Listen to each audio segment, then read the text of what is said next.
નમસ્તે વિદ્યાર્થી મિત્રો. ધોરણ 5 એકમ 1 મજાની ઇન્દ્રિયો તેનું સ્વાધ્યાય પોથીનું આપણે અહીં સોલ્યુશન મેળવીશું. તો સૌપ્રથમ વિકલ્પની અંદર પહેલા વિકલ્પમાં ડી કૂતરું આવશે, બેમાં ઘુવડ, પછી સી વાઘ, બી કાળો અને સફેદ, સી મગર, 6 સ્લોથ, 7 બી નળ સરોવર.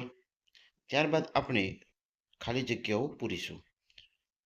પ્રાણીઓ સ્વાદ, સુગંધ અને લાગણી અનુભવી શકે છે. 2 ઘુવડ પક્ષી અંધારામાં પણ જોઈ શકે છે. દિવસ દરમિયાન જાગતા પ્રાણીઓ થોડો રંગો જોઈ શકે છે.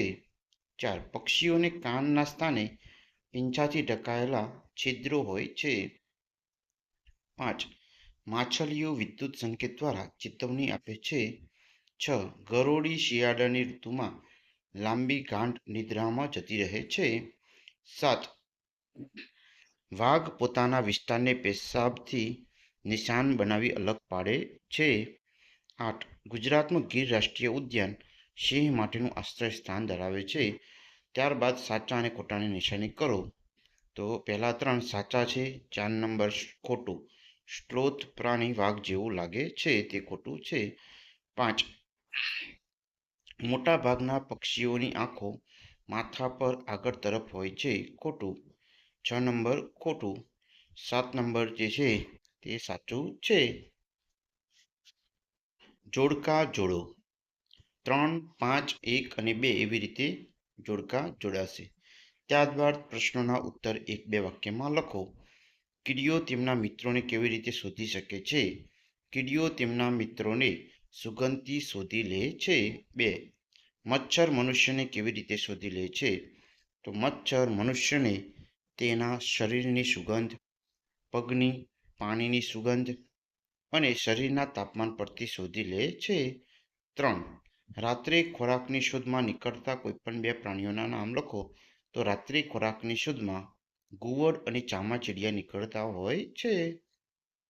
4 સાપ કેવી રીતે સાંભળે છે? તો સાપને કોઈ બાહ્ય કાન હોતા નથી, તે માત્ર જમીન પર ધ્રુજારી અનુભવે છે અને સાંભળે છે. 5 માછલીઓ ચેતવણી કેવી રીતે આપે છે? તો માછલીઓ વિદ્યુત સંકેત દ્વારા ચેતવણી આપે છે. 6 ડોલ્ફિન એકબીજાને સમાચાર આપવા શું કરે છે? તો ડોલ્ફિન એકબીજાને સમાચાર આપવા અલગ અલગ પ્રકારનો અવાજ કરે છે. 7 મનુષ્યો કૂતરાની સૂંઘવાની આવડતને કઈ ખાસ રીતે ઉપયોગ કરે છે? તો મનુષ્યો ગુનેગારોને પકડવામાં, બોમ્બ સ્ક્વોડની શોધમાં અને ખોવાયેલા સામાનની શોધખોળમાં કૂતરાની સગવડતા તરીકે સૂંઘવાની આવડતને ઉપયોગ કરે છે. 8 એવા પક્ષીનું નામ લખો જેને માણસની જેમ માથા પર આગળની તરફ આંખો હોય છે. તો વિદ્યાર્થી મિત્રો, ઘુવડ એવું પક્ષી છે જેને માણસની જેમ માથા પર આગળની તરફ આંખો હોય છે. 9 કયા પક્ષીઓ આપણા કરતાં 4 ગણું વધારે જોઈ શકે છે? તો સમડી, ગરુડ, ગીધ વગેરે જેવા પક્ષીઓ આપના કરતાં 4 ગણું વધુ જોઈ શકે છે. પ્રશ્ન 10 એવા 4 પક્ષીઓના નામ લખો જેને માથાની બાજુઓ તરફ આંખો હોય છે. કાગડો, કબૂતર, ચકલી, સમડી અને હોલા પક્ષીની આંખો માથાની બાજુઓ પર હોય છે. 11 ગરુડ જમીન પર પડેલી રોટલી કેટલા અંતરથી જોઈ શકે છે? તો ગરુડ જમીન પર પડેલી રોટલી 1 થી 2 કિલોમીટરના અંતરથી જોઈ શકે છે. 12 એવા 6 પ્રાણીઓના નામ લખો જેમના કાન આપણા કરતાં મોટા હોય છે. તો હાથી, ઘોડો, ઊંટ, ગાય, બળદ, ભેંસ, ગધેડું, હરણ વગેરેના કાન આપણા કરતાં મોટા હોય છે. અભયારણ્ય એટલે શું? તો વિદ્યાર્થી મિત્રો, અભયારણ્ય એટલે જેમના માથે વિનાશનું જોખમ હોય તેવા વન્યજીવોના રક્ષણ અને સંવર્ધન માટે સુરક્ષિત કરાયેલા વિસ્તારને આપણે અભયારણ્ય કહેવામાં આવે છે. પ્રશ્ન 6 પ્રશ્નના ઉત્તર લખો. 1 પ્રાણીઓ પોતાની ઇન્દ્રિયોથી શું શું કરી શકે છે? તો પ્રાણીઓ પોતાની ઇન્દ્રિયોથી જોઈ શકે છે, સાંભળી શકે છે, સ્વાદ, સુગંધ અને લાગણી અનુભવી શકે છે. ઘણા પ્રાણીઓ તેમના ખોરાકને દૂરથી જોઈ શકે છે. ઘણા પ્રાણીઓ નાનામાં નાના અવાજ સાંભળી શકે છે. ઘણા પ્રાણીઓ તેમના મિત્રોની ગંધથી શોધી શકે છે. પ્રશ્ન 2. પક્ષીઓ ભય વિશે જુદા જુદા સંકેત ચેતવણી કેવી રીતે આપે છે? તો કેટલાક પક્ષીઓ ભય માટે અલગ અલગ પ્રકારના અવાજ કાઢતા હોય છે. ઉદાહરણ તરીકે દુશ્મન આકાશમાંથી આવે તો જુદા પ્રકારની ચેતવણી સંકેત અથવા દુશ્મન જમીન પર હોય તો અલગ પ્રકારની ચેતવણી સંકેત આપે છે. ખૂબ જ મહત્વનો પ્રશ્ન 3. એવા પ્રાણીઓના ઉદાહરણ આપો જેમને જોવાની, સાંભળવાની અથવા સૂંઘવાની ઇન્દ્રિયો ખૂબ જ તીવ્ર હોય છે. તો 1. જોવાની ઇન્દ્રિયો તેજ હોય તેવા પ્રાણીઓ: વાઘ, ગરુડ, સમડી, બાજ અને ગીધ. 2. જેની સાંભળવાની ઇન્દ્રિયો તીવ્ર હોય એવી રીતે કૂતરો, હાથી અને ચામાચીડિયું અને વાઘ. સૂંઘવાની ઇન્દ્રિયો ખૂબ જ તીવ્ર હોય તેવી કૂતરો, કીડી અને રેશમનો કીડો, જેમને સૂંઘવાની શક્તિ ખૂબ જ તીવ્ર હોય છે. 4. શું સારી અને ખરાબ સુગંધ દરેક માટે સમાન હોય છે? શું તે સુગંધ દરેક તેને કેવી રીતે અનુભવે છે તેના આધારે લખો. ના, સારી અને ખરાબ સુગંધ દરેક માટે સમાન હોતી નથી. જેમ કે આપણને ગમતી અંતરની સુગંધ ઘણા લોકોને ન પણ ગમતી હોય.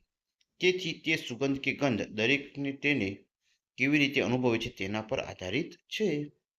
પ્રશ્ન 5. જંગલમાં વાઘનો અસ્તિત્વ રહેલા જોખમના 2 કારણો જણાવો. તો 1. શિકારીઓ વાઘના નખ, દાંત અને ચામડી માટે આડેધડ શિકાર કરે છે. આથી વાઘનું અસ્તિત્વ જોખમમાં મુકાયું છે. 2. જંગલો ઓછા થવાથી વાઘને તેનું કુદરતી નિવાસસ્થાન ગુમાવી રહ્યા છે.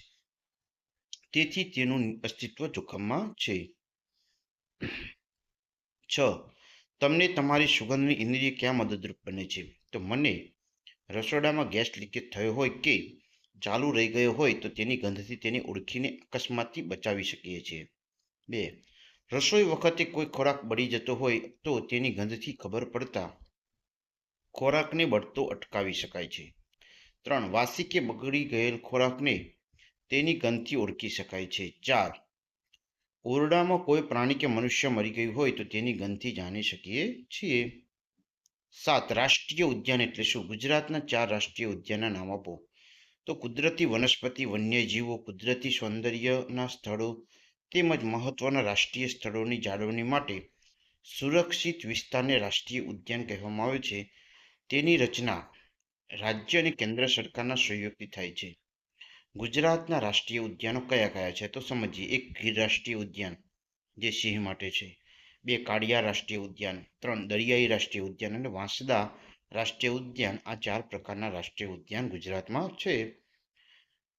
પ્રશ્ન 7. વિદ્યાર્થી મિત્રો, તમને ગમતી સુગંધ, ન ગમતી સુગંધ તમે તમારી રીતે લખી શકો છો, પરંતુ આપણે અહીં જાણકારી માટે ગુલાબની સુગંધ, સ્વાદિષ્ટ ભોજનની સુગંધ, અંતરની સુગંધ, ભીની માટીની સુગંધ, અગરબત્તીની સુગંધ મને ગમે છે.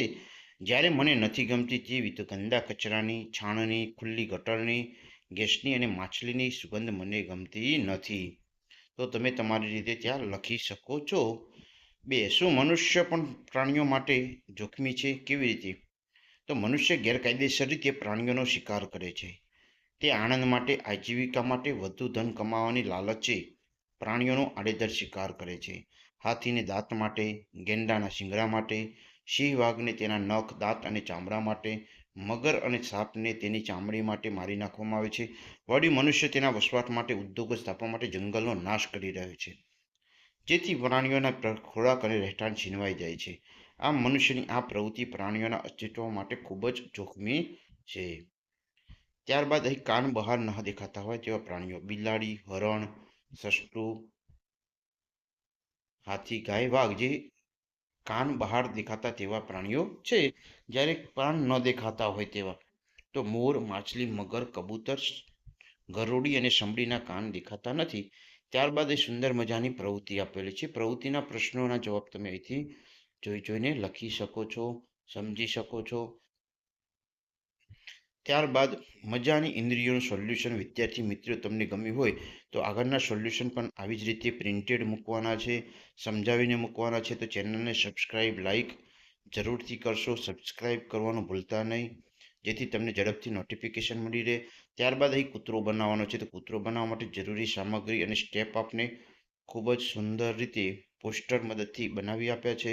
તો તમે સુંદર મજાનો કૂતરો બનાવી તેનું નામ જરૂરથી આપશો. ત્યારબાદ અહીં વિકલ્પના જવાબ, તો પહેલામાં ડી, બીજામાં સી, 3માં એ પોપટ, 4માં સી ગરોડી અને છેલ્લે એ કસ્તુરી મૂળ નખ છે. તો વિદ્યાર્થી મિત્રો, ચેનલને સબસ્ક્રાઇબ કરવાનું ભૂલતા નહીં. ખૂબ ખૂબ આભાર. Thank you. ફરી મળીશું નવા વિડીયો સાથે.